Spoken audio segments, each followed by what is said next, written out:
Sanibonani, welcome back to my channel. Welcome to Chill and Gossip with Barbara. Ngiyabonga kakhulu you guys for tuning in. Ungakhohlwa ukuthi subscribe, like video and share and invite other people so that we can grow this channel.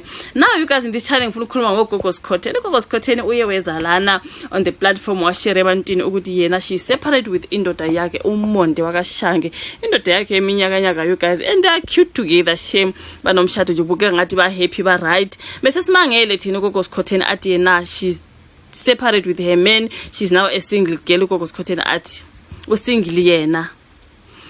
Lento lena ngizange ngayibelieve because there's a time uGogo Skhotheni had a reality TV show kaMoja Love Channel 157. uGogo Skhotheni wathi manje ke yena idlozi lakhe uSkhotheni lifuna angazi lifuna umfazi noma lifuna indoda ngoba I understood ukuthi uSkhotheni is a male dlozi, right?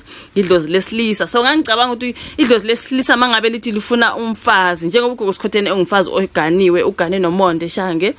Mangabe idlozi ke phela khona ukuthi umuntu esifazana but nedlozi lesilisa, right? So mangabe lifuna ipartner which means lizofuna umuntu ongufazi bese sizobona uGogo Skhotheni ayoshada umuntu esifazana amshadele idlozi angithi asiwo wakhe wedlozi. That's what I thought ke mina you guys. Mangabe mhlambe ungumuntu owesilisa and then unedlozi lesifazana lifuna indoda sizobona phela uyothatha umuntu owubaba umbeka la uthi ngoba owedloza kuyena wakho. That's how I thought you guys. Kodwa uGogo Skhotheni nangu ubuya nawe usibusiso thizeli lapha sibona i-reality show yakhe ethi yena idlozi lifuna ipartner. So ke wahamba wathi yena simbone yobekela ngisho babo wakhe ethi ufuna indoda yesibili ngoba idlozi lifuna indoda. How Gogo Skhotheni? So manje unomonde suzo uthatha umonde umfake esithenjini. So umonde guys bekumuntu nje osesithenjini kanti ke iya actually yonke lento it was just a reality show. Sisasimangele ukuthi ngubani umfazi wakhe banamadoda amabili. It was just something, it was so surprising. Sasimangele nathi sabantu siwumphakathi ukuthi how uGogo Skhotheni uzoba namadoda amabili eyedwa uzoyikhona kanjani leyo nto leyo. So kuthi usibusiso wedlozi kodwa idlozi liuSkhotheni liyisilisa nje. Manje ke usibusiso lo okabani okaGogo Skhotheni musi akuyena wedlozi angazi you guys kanti umfazi wedlozi yalala naye. I do not know you guys but uGogo Skhotheni sasimbona pha ku reality show engumuntu osenamadoda amabili. Jiki kwathini nini sizo kuthi hayi yonke lento engamanga. It was just a reality show we actor nje. Mina kuma reality shows kuya actor you guys but sabona lapho ukuthi hawu Gogo Skhotheni you were lying about this busiso guy. You know, so manje Gogo Skhotheni mayesezalana ethi yena ke I'm separated with my husband, we've been separated for 6 months, I've been single. Mina ngavele ngathi ever since that busiso thing, the second husband thing angisamthembi uGogo Skhotheni unamanga kakhulu. I do not trust her. Wathi ufuna amanga nalento ye separation ufuna nje simnake uGogo. Ngibona nje ngathi uGogo ufuna simnake you guys. Kwangathi siyamsukela kanti vele ngempela nje uGogo ubefuna ukunakwa nje. Nini uGogo Skhotheni esaqeda kusitshela ukuthi yena usingile. Sengibona lapha ka Facebook uGogo Skhotheni upostile yena nendoda yakhe naba wathi yena waka wathi khomo our first pic together I love you happy. Njani wena utheni nihlukene edumi mutswene? Utheni hlukene susithi wahawo wathi khomo. Like I do not know you guys indaba zika Gogo Skhotheni base poster futhi lapha na wathi nina bese nithi umonde wenze kahle wahamba ngoba mina ngiyibhish lolo bese nihleka silele together empedeni. Ngoba nama replies lapha na sebuyiGogo Skhotheni wathi nathi korobela yami iphelile lapho uye ophethe ifoni yami uthi baby bheka bathini lapho ngidlala ngentshebe yakhe siyanihleka. Abantu basebe comment ke lapha ngaphansi because kwaba ngama comments amaningi abanye bethi hawu Gogo Skhotheni wazi wasiqambisa amanga. Abanye bethi hayi balayile laba vele bathanda izindaba into ekanjalo. But for me you guys awukwazi ukudlala ngomshado wakho man ukulahlele ka social media uthi nakho wena seni divorce usazi ukuthi uqamba amanga le nto le yayenziwa.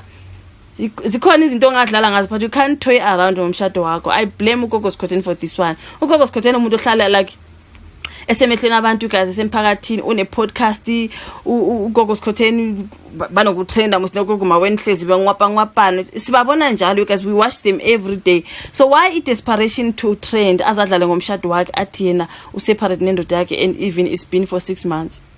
Eqamba amanga just sikhulume ngakho ukuthi sithi hayi Gogo Skhotheni hlukene nendoda usingle umshado wakho uzodlala ngawo kanjena. For me nje I'm not impressed ngendlela yenze ngakhona you guys. Bekumele adlale ngezinye izinto ke if beka ngabe efuna ukudlala online but hayi umshado wakhe you guys. Last time udlala ngokuthi yena ushada amadoda amabili.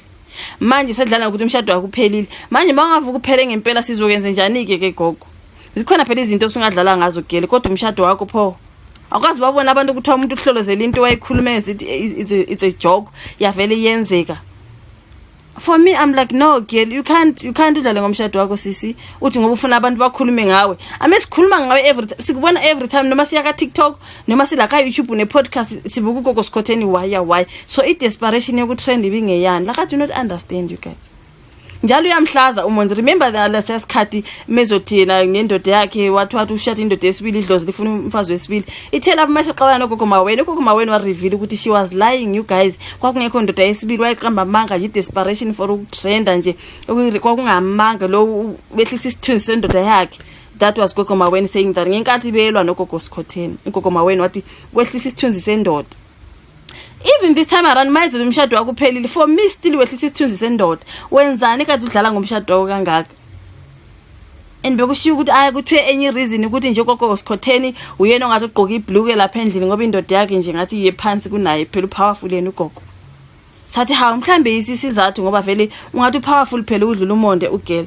Mhlambe useyeke indoda yahamba kwathi akazi bekuthiwa indoda imshithele kwathintini noma since bewuhamanga nje you guys. But still for me vele udicilela phansi isithunzi sendoda man. Azikho yini izinto angadlala ngazo ugogo besides umshado wakhe. This is very childish for me. Angazi you guys. Your thoughts on the comment section. Bekugogo Skhotheni loyo athi yena umshado wakhe uphelile jikijiki abe yazositshela ukuthi bebesihleka bebamba nintshebe lapha belele embedeni. So why udlala ngomshado wakhe girl angazi. Mina nje angazi but ngiyakujaja shame girl. Usudlala ngomshado wakhe kakhulu, it needs to stop. Jokarani ngezinye izinto ke uthi ngithengele okungakuthenganga or uthi ngidlela okungakudlanga something else but not your marriage as a belief ngoba ezinye izinto suke zenzeke usathi uyadlala bese uzothiniki. That's according to me, but anyways ke usungashiya umbono wakho you guys ka comment section regarding Gogo Skhotheni. Sizobuya sixoxe again on the other video. Ungakhohlwa ukuthi subscribe, ulike futhi ushare le abanye, then mina ngizokubona second round. Bye.